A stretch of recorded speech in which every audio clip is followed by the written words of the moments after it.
All right, people. So our next review of the day is going to be for Now You See Me, Now You Don't. This is the third film in the Now You See Me franchise here. This was the movie that people said, like, well, you should have called the second one Now You See Me, Now You Don't, instead of just calling it Now You See Me 2. But here we are, the third one. They finally figured it out. They got the title here right, finally. And I have not seen any of the Now You See Me movies here. Neal, he has seen both of the other movies, but he just hasn't seen this one. So I'd love his insight and his input there on my thoughts on this one there, being a lore master of Now You See Me here. So in this movie here, you have a group of magicians there, and you have Jesse Eisenberg there, and they seem to be all different forms of magic, because you have the old crew with Jesse Eisenberg, Woody Harrelson, Dave Franco, Isla Fisher. So from my understanding, it seems like Jesse Eisenberg is like the illusionist. Woody Harrelson's the hypnotist slash mentalist. Um, Dave Franco is the pickpocket hacker kind of guy there. He's able to hack into all these different things there. He's very good with his hands, sleight of hand tricks, I guess.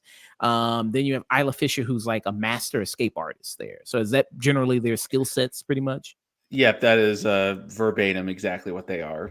Okay, cool. And then much like with a franchise, when it's getting into its third movie there, they have to introduce a group of new young people to come in, go like, okay, you have to carry it on for us because we're getting too old to be doing this shit. Some new young fresh faces. So you have some new young fresh faces that come into this. Ariana Greenblatt in this. People I know, she was in the Barbie movie. She was the younger version of Ahsoka in the TV show there. She basically does the same stuff as Dave Franco. Like, so a lot of these characters are mirrors of the older characters. So she basically is the Dave Franco role. You have Dominic Sisa, who's in this, who people might know was in the Holdovers. Two Holdover mentions tonight. Yeah. Right. So he shows up. So he's basically like the Jesse Eisenberg, I guess, character there. He's like the illusionist, the big planner, I guess, of it. Then you have also Justice Smith in this, who he's the brains behind like what they do. He comes with all the equipment and tech for all the stuff there, and he seems to be, I guess his main role is that also, like, I guess that seems to be his main thing there. So yeah, so some new young fresh faces there, and these people, they, I guess, get recruited by the Eye. I guess like the Eye is kind of like Charlie from Charlie's Angels is what I'm gathering. Like this anonymous group that gives these people missions or something, to take down people. The eye is basically the magic Illuminati. They keep getting they keep giving messages to the horsemen to be like, we know this insurance guy that's doing, fraud or whatever. We need you to use the power of magic to take them down. And it's all kind of ridiculous like that. The Charlie comparison is actually a very apt one. Okay, so it seems like, yeah, the Four Horsemen is what they're called, the older group of magicians. That's what like their name is, the Horsemen there. And so they get this mission there. But the thing is, they're disbanded. A lot of them, they went off to do their own different things. So I don't know exactly, because I guess it seems like the events of the second movie led into them being disbanded. I don't, again, I've never seen that. I don't know exactly what happens in the second film, but that, I guess, that fractured them and led them to doing their own thing. Like Isla Fisher is off being a mother. Dave Franco does shitty cruises there where he does magic. Woody Harrelson, he's drinking himself away in like Mexico, I think it was. And Jesse Eisenberg, he's doing, I forgot exactly what he was doing. He's just being an asshole, I guess, somewhere. And so So you he's have just being Jesse Eisenberg. pretty much, I guess. Yeah, he's just being Jesse Eisenberg, and yeah, so they all have to come back together again to, with them and then the new people to take down a new criminal. And this time, this criminal is Rosamund Pike, who plays a South African diamond company person there. So she's basically Elon Musk. They're taking down Elon Musk and his family there. And so that's all you had to say. White South African diamonds. Okay, well, boom, there you go. Evil. White South African diamond person played by the crazy girl from Gone Girl. That's all you need. Yeah, boom, there you go. Easy setup right there. It's like, okay, I want to, okay, easy to have motivation to want to take her down. And then so it seems like these group of magicians, like you said there, so they get these missions to take down these people. They're a mix of, I guess, like Robin Hood plus like Ocean's 11 kind of thing going on where they pull off these grand extravagant heists through magic and through tricks of magic. It's like, Right. okay, all right. And like I said, this being my first one of these movies, I think it's kind of fun and kind of enjoyable there, seeing it. I know people say like talking to them about the movie, they go like, this movie, one of the flaws of it is that it tries to make magicians cool and magicians aren't cool. Like nothing is cool about magicians. Like it tries to make them like that. And it's like magicians are more like elusive and mysterious. Like that's what kind of makes magicians kind of fun. Not they're not like sexy. Like magicians aren't really like sexy there. I don't Um, know, man. Chris Angel would like to have a word with you about the sexy magician thing, but I don't know, man. If you can make a plane disappear like they do in the second one, I don't know. I think you can be a little cool about yourself in that regard. yeah. But you are right that these basically are like Robin Hood mixed with Ocean's 11 mixed with James Bond mixed with actual magic because this isn't a thing in the movie, but I'm fully convinced that these guys are actually like wizards because there is no way in hell they are able to pull off this many tricks and illusions without them actually just being like Gandalf level like wizards. Yeah. Yeah, 'cause there's even a moment in the movie where they do like a magic off or something, like showing all their different skills and shit. And it's like, okay, how the hell did you plan? Like, there's no way you did all this and could do all this unless you really were like, you were Doctor Strange or some shit like that.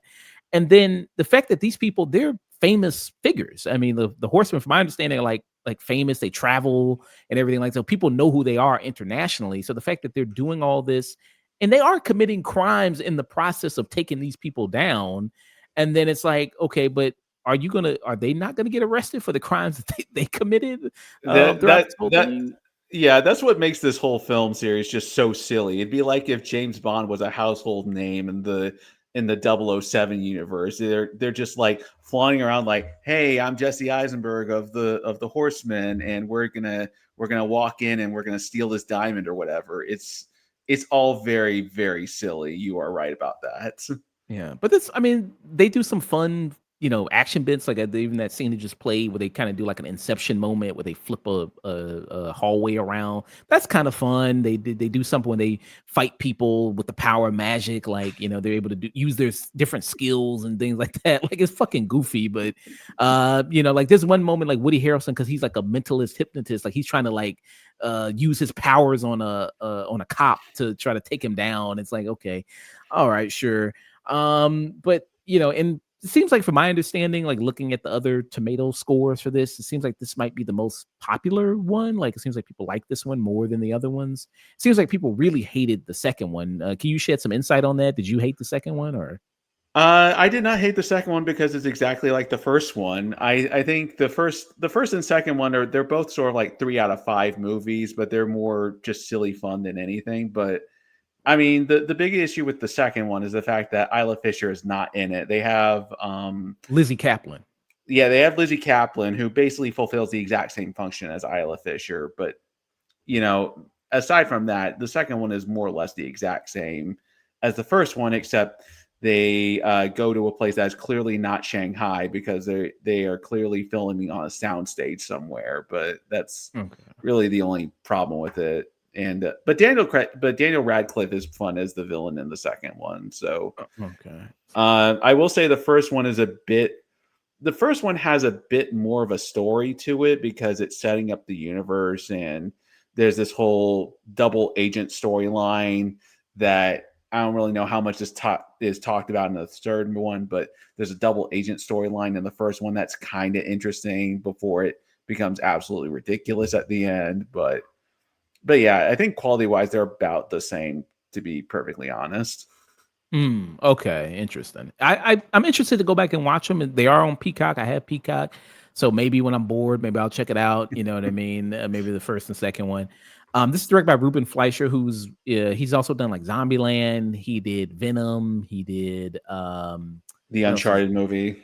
Oh, did he do? Oh, he also did. Ooh, okay. He also did the Mhm. Uncharted movie. I like Zombieland. Zombieland's probably the best thing he's ever done. That one's pretty good there. Yeah, I will Uh, completely agree with you on that assessment about that being the best out of those 3. and those are mostly kind of comedic type things there with this, and I think some of that same element is kind of applied here. Watching it, I was like, okay, I can kind of see this being the director of that movie there.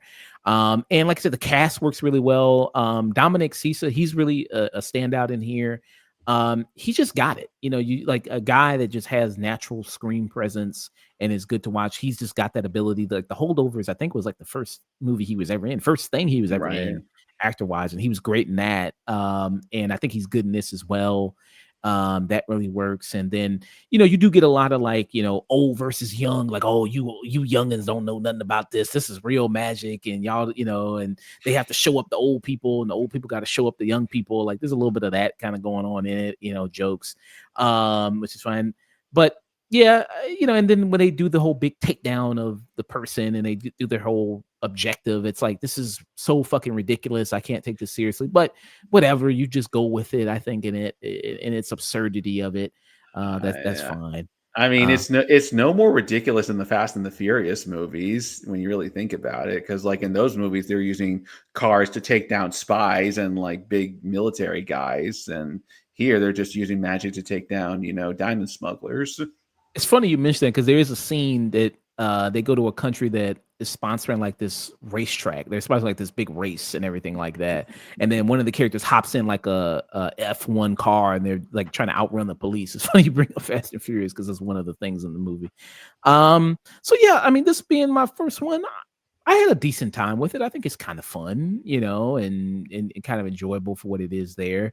And so I would kind of give it a maybe like a high stream it, maybe around there, like low tune in, high stream it, somewhere around there. Right there. So yeah, I mean, I don't know if I would want to see a fourth one, maybe, but I think this is kind of enjoyable for what it is and what you're getting yourself into. And you mentioned Lizzie Kaplan, and she does return in this. She does make an appearance in this. So they bring the gang back together again. Even for somebody who, if this is like this was my first one, they do a good job, I think, of breaking down everybody and like a little bit of the backstories and everything like that of it. So they do that in it. So I get kind of the rundown with Lizzie Kaplan because she had like a relationship with Dave Franco and they broke up or something. It seems like Right. okay, that seemed like the gist of it there with that. Um, so yeah. So yeah, high streaming for Now You See Me, Now You Don't. Are you gonna check it out at some point? Maybe wait, or you Yeah. gonna wait till it comes to streaming? I hope to take to my wife to see it this weekend. We finally have some time available to do that. So I know she loves these movies, so I'm hoping to get her to see it this weekend. Gotcha. All right. Yeah. So that's a thing. You all watch the Now You See Me franchise there. Yeah, basically, you get roped into whatever franchise your significant other is into. She's gotten roped into Batman and Superman. For me, I get roped into Now You See Me and Samurai Turn Pretty. So it's an even trade off. Yeah. What do you think the fourth one's gonna be called? If this one was Now You See Me, Now You Don't, what's this the next one? It's gonna be just what, Now You See Me 4 or It's got to be like Now You See Me Abracadabra, or something along the abracadabra. Now You See Me Mind Freak, if you want to do a Chris Angel reference instead. So yeah, they probably can't. He'll probably sue him. Can't probably use Mind Freak. They probably sue him for that. It's like I own Mind Freak. Can't use that. But it's yeah, it's got it's got to be some magic pun like Now You See Me Houdini or something like that. oh, I like that. That's good. Okay, man, you give him some good ideas. Now you see me Houdini. Now you see me Abracadabra. Those are some good ones. I like those ones. Okay. Mhm. Yeah, and they even do a whole thing where it's like the history, like they do a ties into the whole history of magicians and everything, like all this lore of magicians. I didn't know that. I came out knowing some good stuff about magicians. I know magicians helped with World War II and they helped fight the Nazis and stuff, and they were doing magic tricks to confuse the Nazis. It was like, oh, okay, damn, I didn't Well, know it's well, magicians it's did like all that. when the Transformers were part of the Underground Railroad and helped Harriet Tubman back in that fifth Transformers movie. Yeah, so it's like all this time, magicians have been such a pivotal point of our history. Okay, I didn't know that. I have Uh, one question. I have one last question. So, which one of these is the Ray Skywalker of the group of the new Horsemen? Um, it seems like maybe Justice Smith seems like that, maybe, Okay. and if you watch the movie, you'll know maybe what I'm talking about. If you see the movie at the end, you know what I'm talking about. But Okay, yeah, gotcha. he seems to be that kinda guy there. So yeah, that was it.